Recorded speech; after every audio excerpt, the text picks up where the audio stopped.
Okay, now I'm going to enter Mercate San Antoni and check out what's there inside.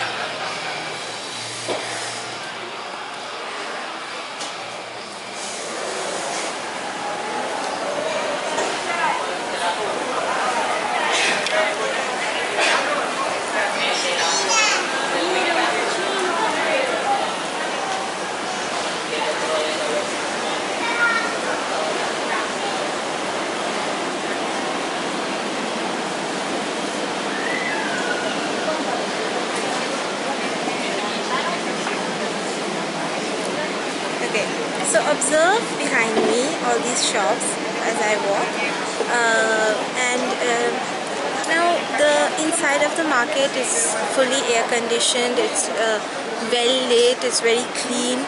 So it has a very nice feeling, but it has a very distinct feature. It's very different from malls. You see small shops here run by individuals. It seems that they are the entrepreneurs, they are the creators.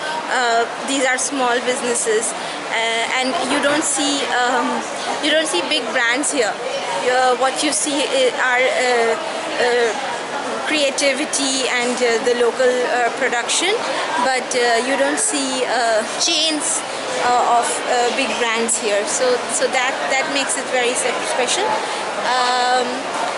and lots of places to eat food. Again, the food here, the way it is sold, it's not always completely packaged. You see a lot of these you see lots of olives and things in this tray. Again, here you will see meat behind me. So that's the kind of thing that you get in a mercat in Barcelona, in Spain, in Catalonia, and the feel is very much like some of the shops is reminding me of Sarojini Nagar market and those kinds of markets, which is drastically different from what the shopping experience in a mall is.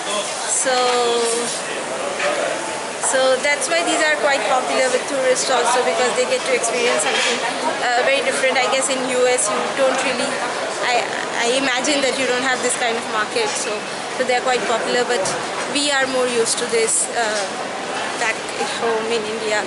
So